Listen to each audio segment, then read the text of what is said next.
This is part 2 of digital marketing for beginners. And moving on from the last part, which was email marketing, let's go on to number 4, which is what we call content marketing. And let's go ahead and talk more about that. So when you go to Wikipedia, it says that content marketing is defined as any marketing format that involves the creation and sharing of media and publishing content to acquire customers. So you create content so that you acquire your customers. And content marketing is a practice of creating, publishing, and sharing content with the goal of building reputation and the visibility of your brand through the entire cyberspace. Content marketing is permission-based marketing. Why? Because potential clients can opt in and they can opt out to this type of marketing, and sometimes they actually share it to their own social media or their own email listings. To gain the trust of your potential customers, you need to be able to provide them with something relevant and useful. Like content marketing is built around this sort of idea. Content marketing should be helpful while being able to guide readers in their decision-making process at the same time. Now, according to research, content marketing is a marketing technique of creating and distributing relevant and valuable content to attract, acquire, and engage a clearly defined and understood target audience. It drives your profitable customer actions because of that. For example, I sell hats online. Instead of focusing on my landing page and the product description, I can direct my effort into content which my prospective customers may read before trying to make a purchase, showing a 360-degree view of the product instead of talking about something else. That's it for content marketing. Moving on to number 5, which is social media marketing. Now, this is very popular nowadays just because there's so many social media platforms out there. Besides Facebook, there's Twitter, there's Instagram, there's YouTube, there's TikTok, and a lot more as well. But those are key examples of social media marketing platforms where you can put out your product and your services. Social media marketing involves the use of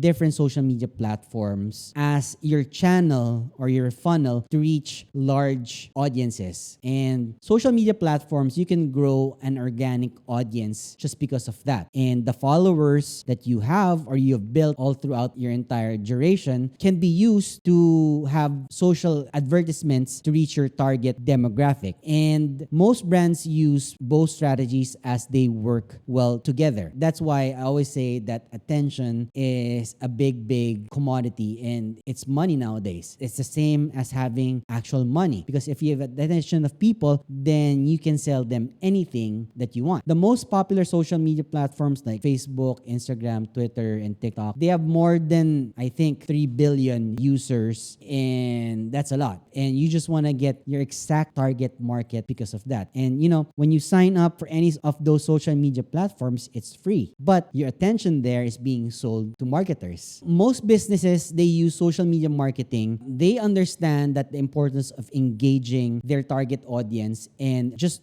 doing it very consistently, like every day. And therefore, creating engaging videos, which is hot right now, and high quality content with amazing deals or offers for your audience will help you increase your brand awareness and generate more conversions. When I say conversions, it's converting the reach and the views that you have into a customer or a viewer actually buying your product or your services. That is a conversion. Question: are you starting to see how those digital marketing tactics now work together, knowing what I've told you earlier on? A successful social media strategy needs high quality content to engage followers, but at the same time, consistent content, because you don't want them getting their eyes off your content. It has to be out there continuously. The same goes for email marketing, and brands must create content and then distribute them through other digital channels. And that's the reason why, for example, my content, I'm always at all available content where the attention is. There's attention on Facebook, I'm there. There's attention on Instagram, I'm there. There's attention on Twitter, I'm there. There's attention on TikTok, I'm there. And you're watching this on YouTube or probably listening this on a podcast, I'm there as well. So there's no excuse that you are only on one platform. You have to be where the attention is. You can't say, oh, I'm strong on YouTube, that's why I'm just here on YouTube. No, every content creator knows this for a fact, that if, for example, you're huge on YouTube and then tomorrow all of a sudden YouTube is gone and you have nothing else, you're left with nothing. So now you're left scrambling up up to pick up the pieces of where you are going to go next. That's why it's good to invest yourself in all these platforms where a lot of users are. That's social media marketing for you. Number 5. Moving on to number 6, which is digital advertising. Digital advertising can be also referred to as paid advertising. It refers to every strategy and process involved in generating referred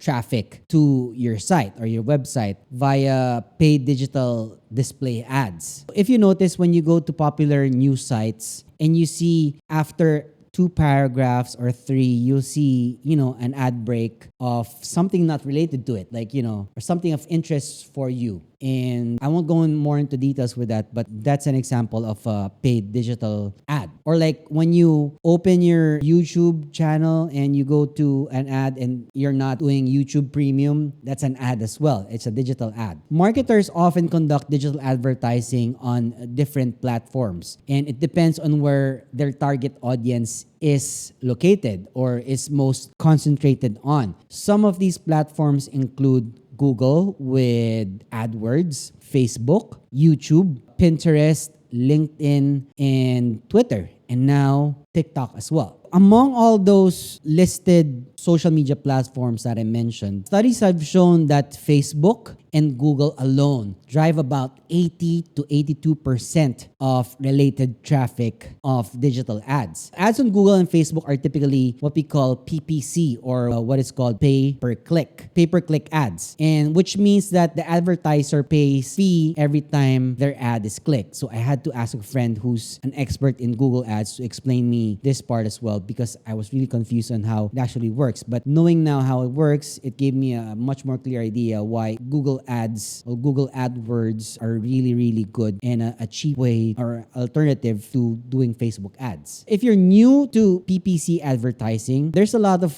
guides online, not just on Google or on YouTube, on how Google ads work. I've also read the book, How Google Ad Works. It's very helpful. So I browsed through that book as well. And creating your first Facebook ad campaign would be a good to research on for doing that type of campaign. Another great feature that digital advertising has is the ability to use what we call remarketing. And with remarketing advertisements, you can successfully convert window shoppers to your actual customers by showing them ads after they have left your website. Imagine this, when you go to a website and you actually added to cart a certain product, it's like a ghost. It follows you to another website. Like for example, you're in this news website and now you go into a sports website and there you see your product in there in between. It's following. It's called a ghost ad. You're familiar with that? It's kind of annoying at times, but at the same time, it gives a kick in the butt as a reminder that, hey, you have something left in your cart from a website that you visited, and it's gonna remarket and retarget you over and over again. It's like when you search for an item in an online store, only for you to leave that site, and at the same time, it follows you another website. That's how it works. That's remarketing. A lot of businesses use this tactic to send customers back to their website to go back to their cart or the items that they viewed previously on their site. The idea here is to remind the customer that they were once interested in their product. Now, they might have forgotten, or maybe,